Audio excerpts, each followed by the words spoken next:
Yo, yo, yo, what is up, everybody? Chris here from Esports News, Axis Rotation, however the flip you know me on these interwebs, and today I'm going to be bringing you guys a tier list, as you can clearly see on the screen. We have 6 new additions to the CDL landscape for this tier list, and we have some of our usual suspects already ranked.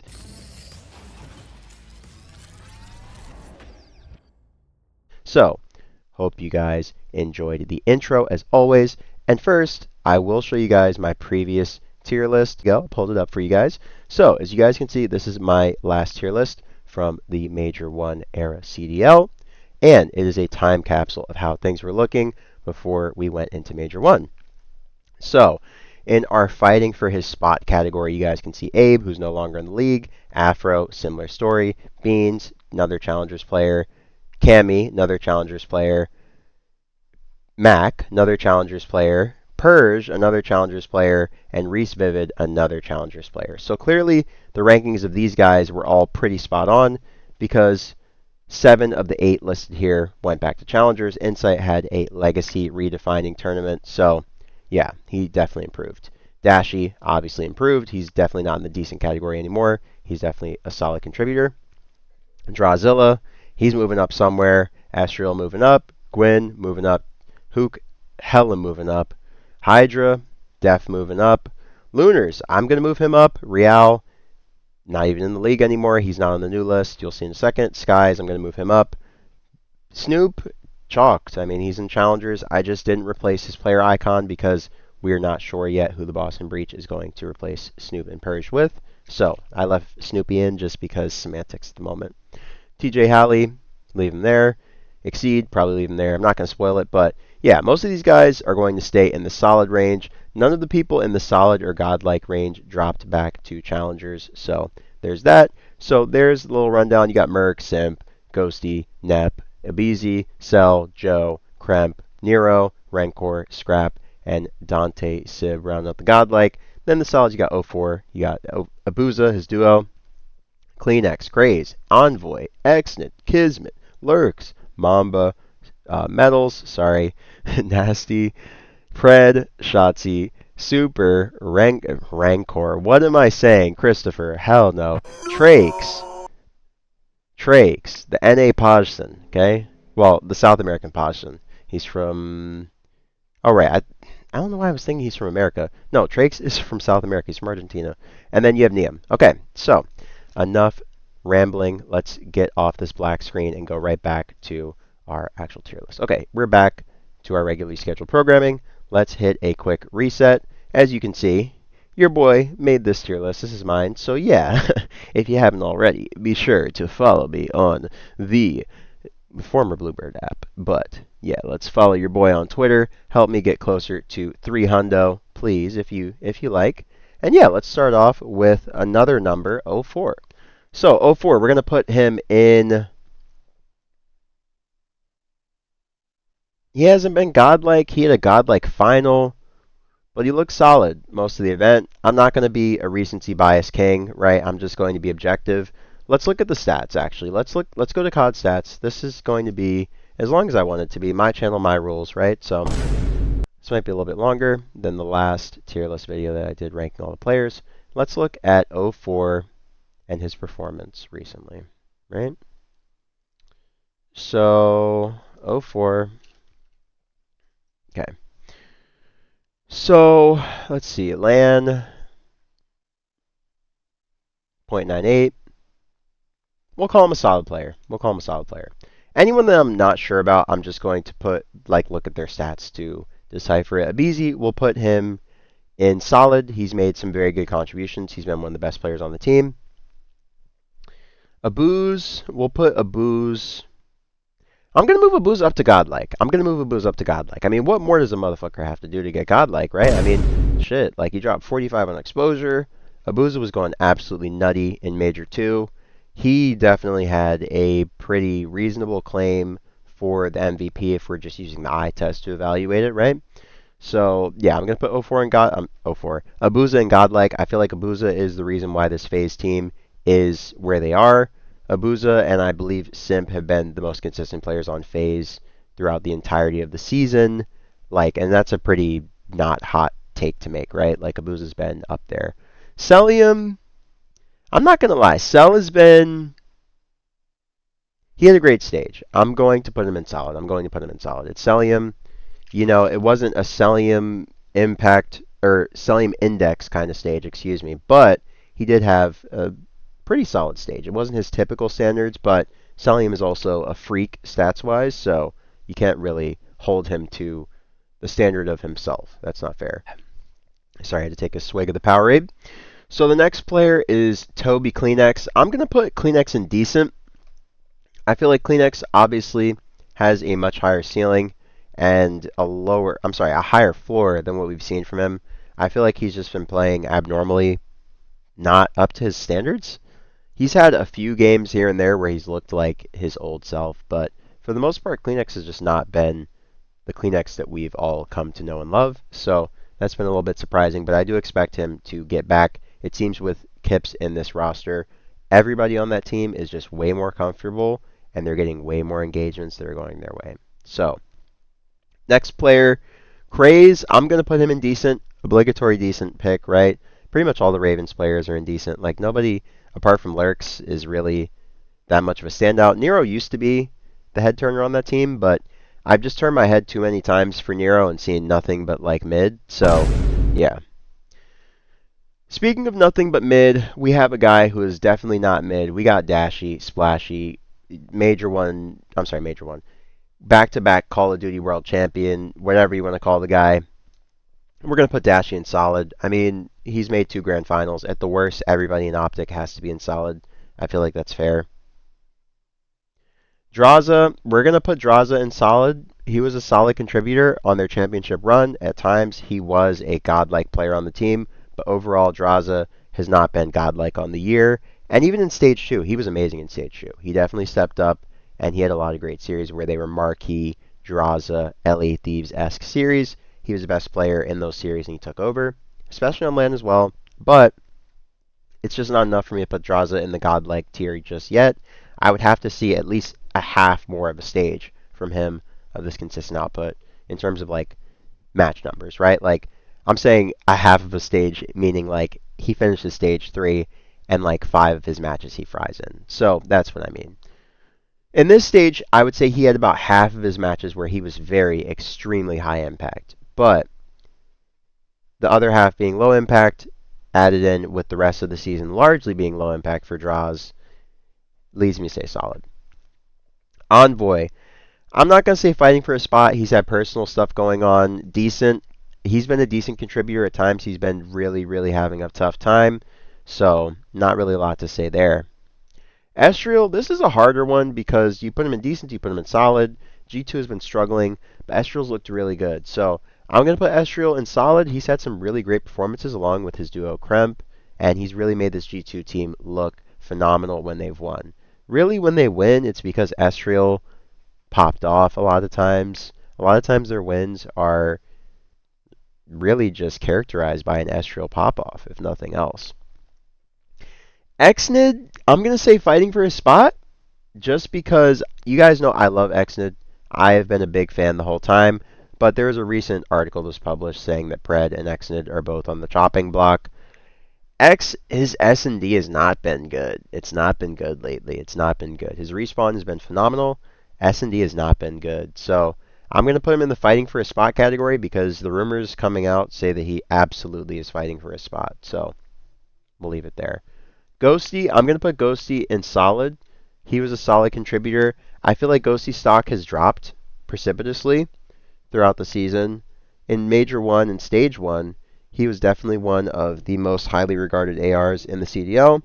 But with all the all the struggles that General Mates have had as of recent, I just feel like Ghosty has kind of taken a slight step back. Not like he's been playing badly, but just the whole team has been playing badly. So, by extension, how many good stats is Dan necessarily going to have in his match records if the rest of the team's getting fried, right? So that's kind of where I see Ghosty. He's been a solid contributor in their series, but I can't realistically put anyone in Mates and Godlike just yet. So, Gwinternet. We're going to put Gwinternet in decent. Vancouver Surge, I mean, we know where they are on the table. They're 6 and 15. 21 matches, only 6 wins. Nobody's going above decent. Hook the Nuke, we're going to put Hook in Godlike. Hook had a Godlike Stage 2. Even though Optic Texas fell short at Major 2 this tournament, Hook has been amazing this year. He's flown under the radar for most of the community. Let's look at Hook's stats just to prove a point. So he has 1 KD, 0.89 impact rating. Obviously, Optic's 22 and 9. Yeah, I mean, he's averaging 2,300 damage. So that's pretty good. That's pretty good. Let's see what his hardpoint stats are looking like. I think the damage averages from hardpoint, right? I guess not. 3,000 damage in hardpoint. 3,200 damage in hardpoint. Yeah, that's a lot of damage. That's a lot of damage. And he averages about 26 map, 26 and 26 map. So yeah, for Hook on that Optic team where Mercury is getting a lot of kills, 26 kills per map that's very respectable. Because Mercury a lot of times takes up 30 to 35 kills. So getting 26 is very hard. Trust me, I play with people who are very good. When other people are getting the kills, it's really hard to get yours. Speaking of getting yours, we have Hydra. You know, Hydra, he's come back to Earth. He's crashed back to Earth in recent form. Let's look at his stats as of recent because, honestly, he's been having not a bad season, but it's definitely not been the typical Hydra season. He has a 1.04 KD overall, 0.99 impact rating, 24 maps played, 11 and 13 overall. I mean, his KD's absolutely up there. Phenomenal KD. 29 kills, 28 deaths. It's pretty solid. You know, he's getting a lot of engagements. Let's look at his S&D. It's the first blood rate. First bloods per map, I mean, he's averaging 1.25. That's not bad. It's not exactly ideal, but you're averaging a first blood a map. I mean, that's something, I guess, you know. You probably want like 2 or 3, right? But, hey, beggars can't be choosers. And the Thieves must be losers. Okay, let me stop. Anyways, let's get into the next player, Jamie Insight Craven. He's no more in fighting for a spot. We're going to put him in decent. There's no way in heaven or hell that Insight was going to make it a tier above Kleenex, so he was never going above decent. Respectfully. Insight played amazing this weekend. I am not trying to disrespect Jamie, but let's be honest. Joe Deceives. Gonna put Joe in solid. I feel like Joe has had a great season, but his lack of inclusion in the godlike tier right now is just a result of team dynamics, to be honest with you.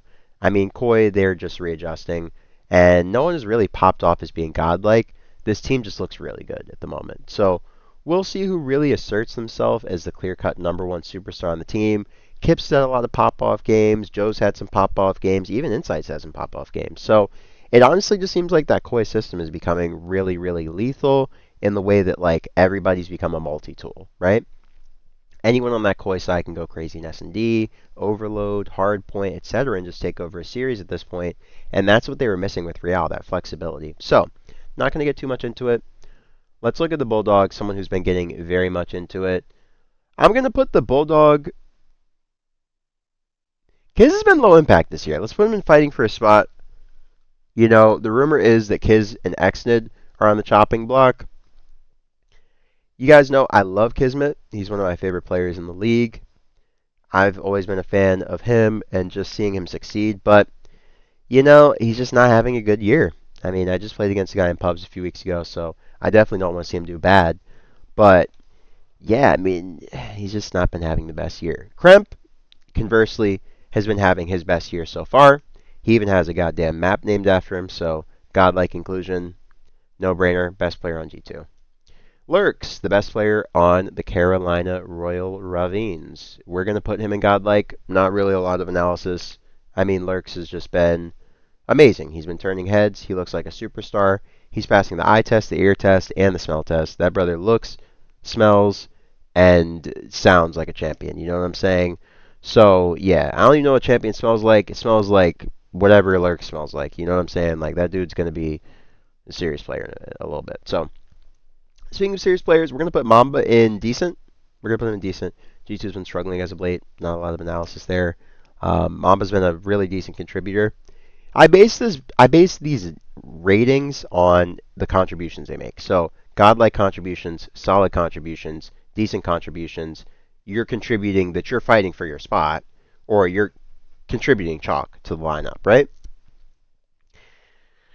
So we're gonna put Mercules in chalked, obviously, right? The best player in the world goes straight to chalked. No, I'm obviously being extremely sarcastic. Yeah, Mercules, best player in the world, godlike, number one, stamp it right there. Okay. Metals, we're gonna put Metals in decent. I had him in solid before, but he's been having some pretty rough maps, so demotion to just decent. Nasty, decent. I mean, Boston has won 4 series total this year. 4 series, right? 6 series. Okay. Yeah, 6 and 13. You're going straight to decent, buddy. You're going straight to decent. Neptune, I'm gonna put Nep in solid. Same reasoning as to why Ghosty was included in solid. I mean, they've just had a lot of up and down series because of their personal out of game stuff. So, yeah, General Mates has just been kind of in the blender. Kips, I'm gonna put him in solid as well with Joe. You guys know the reason I explained. Koi, they've been playing a lot better. Everybody progressively has gotten better on that team. So no one's made a really monumental leap in terms of usurping the solid tier to go to godlike just yet, or usurping the decent tier to godlike. So maybe someone will assert themselves on the Koi side as one of the best players in the world pretty soon. I have a very, very strong feeling that it'll be this man, Mr. Nicholas Kipps himself. So I feel like Kipps is going to slightly take the lead from Joe, but is Joe deceived? It's hard to say. I mean, Joe could just come back and be typical Joe. I mean, he's one of the best players in the world, has been for many years. So Hyde, I'm sorry. Yeah, that's Hyde. That's Hyde. I'm tripping. I thought that wasn't Hyde. I'm gonna say Hyde is fighting for his spot. I don't really know what the deal is with C9. I don't know if they're going to retain contracts. I don't know if they're going to just be like, hey, C9 was a social experiment like Timmy Thick, you know, thanks for participating type shit. Like, everybody bounce and then they start fresh. I don't know what they're going to do. We have about 14 days till the new stage starts. So, 15 days, 15 days. So we got a little bit of time. So Nero. We put Lurks in Godlike. The Royal Ravens have been okay. I'm gonna put Nero in solid. He's been a solid contributor to this Raven squad. He has not been decent. He's not been that bad. I mean, his skill level's been pretty high, but Ravens, when they need a high impact player, it's typically been Lurks. So that's why I have him in Godlike. Nero has definitely had a lot of pop-offs, but solid just feels right. Pred is, this might be a hot take. Every time I watch Falcons, I just feel like Pred is not Pred anymore. Like, maybe you guys agree with me, maybe you disagree, but I just feel like this year Pred is having one of his lowest impact years possible. Well, this is definitely his lowest impact year without question. Like, no one even talks about Pred right now. Like, respectfully, I mean that in the most respectful way. That sounds so disrespectful, but no one's talking about Pred at the moment. He's just kind of flying under the radar. So I think he needs a big moment to reassert himself as Pred once again. Snoopy, Purge, chalked. Sorry guys, getting over this cold. Rancor, godlike, immediate, easy. Scrap, godlike, immediate, easy. Shotzi, Warlord. Let's think about this. Shotzi's been playing very well, but he's not on that Mercules level right now. Shotzi's been amazing, so before the Optic fans get in the comments, start pulling up your pitchforks. Hey, everybody on your team is either B tier or S tier, so relax, please, okay? Siblings, we're going to put you, my brother, in solid. We're going to put you in solid. Sib has probably, to me, been the best player on General Mates this year, just watching. But, yeah. Simp, my fucking goat. Straight to the top, baby. Straight to the top. And collect 200 when you pass go, Mr. Lair. Yeah, there you go. There you go, champ. Sit up there. All right. Super. We're going to put Super in solid. I mean, Rancor and Super, two of the best players in the league, one of the best AR duos, one of the best back lines that you could possibly have on the Call of Duty team, especially if you need a sniper. So, the best sniper in the CDL gets put into the solid tier, which makes sense. If nothing else, those damn snipes should have him in this tier alone. Trakes, I feel like he belongs in this decent tier at the moment. I've loved what I've seen from Trakes. I think he's been playing phenomenally well, and he has that Rookie of the Year locked up. Well, Probably lurks. I mean, if you have a rookie in the godlike tier in people's minds, like in my mind, I watch all the matches and I clip them. I'm very engaged with the Call of Duty content. I got lurks above him right now. I can't lie. I love Trakes and I love Heretics. I'm gonna put Trakes in solid. I'm gonna put him in solid. He's been really good. He's been really good. This is just my personal list, so I can make these whimsical calls, right? TJ Halley, I'm gonna put him in decent. I feel like decent's fair. Exceed, I'm gonna put him in fighting for a spot. I'm not gonna lie. I have not been impressed with the BK with this stint. I feel like this is more of the same. I feel like Exceed literally joined the league and he's having the same bullshit kind of like performance that he's always had when he's brought into the CDL on LAG or Rocker over the years. Like I feel like every time this guy just joins the league and drops some bullshit. Like I'm not even gonna cap. Then we got Neum. Neum, I'm putting Neum in Godlike. I'm putting Neum in Godlike. I mean, for a rookie, this guy has been amazing. I mean, he's right there with Scrap. He's been the second best player on LA Thieves all year. I'm putting him in Godlike. I don't care if you guys disagree. If anyone even made it this far, like, comment, let me know why you disagree. But Neem's been amazing, so we'll put him there. Capsule, I'm going to put you in fighting for your spot, Big Weld. I'm sorry, brother. I'm sorry. Inshallah, you keep your spot, but yeah, I don't know, gang. Ocus, hell no. Putting that brother in chalked. Nej, I'm going to put Nej in decent. Nej is better than decent if you watch the C9 matches, but he plays for fucking C9, so decent. Encourage, we're going to put you in decent too. Encourage been pretty solid. I'm going to put Hyde in decent. I'm going to put these three in decent. Ocus, nah. I'm going to say all of them are fighting for their spot, but wink wink stream, or wink wink YouTube, you guys know I put these guys in decent. Skies, automatic decent. The easiest decent of the day. Snoopy, Chalked, and Lunars. We're going to put Lunars in decent. I just don't feel like I've seen enough pop-offs from Lunars. I feel like there's a lot of potential for him to pop off. We've definitely seen him have those games where he takes over. Very high impact S&D player, amazing S&D player. He just doesn't show it consistently enough for me to put him in a tier above decent. So yeah, guys, that's about wrap it up for me today. I ranked all 48 of our players in the Call of Duty League. But only problem is we have 2 players that aren't accounted for, and some of these guys, like Falcons players, might not be here in a little bit. So we'll see how everything turns out when the dust settles in a few days before we get into Stage 3. Of course, I upload every day, so I'll be keeping you guys in the loop with anything that happens roster-wise, any major news. We have 2 whole weeks of downtime. So, I hope you guys enjoyed this video. If you did, be sure to share it with someone who you think would also enjoy this video, trying to grow the channel little by little. And yeah, I hope you guys have a great morning, noon, or night. And yeah, that'll just about wrap it up for me. Once again, this is Chris from Fake Sports News, Axis Rotation, however the flipping know me is interwebs. And yeah, see you guys on the next one. Hope you have a great morning, noon, or night, like I always say. And I'll see you guys tomorrow for another one. Peace.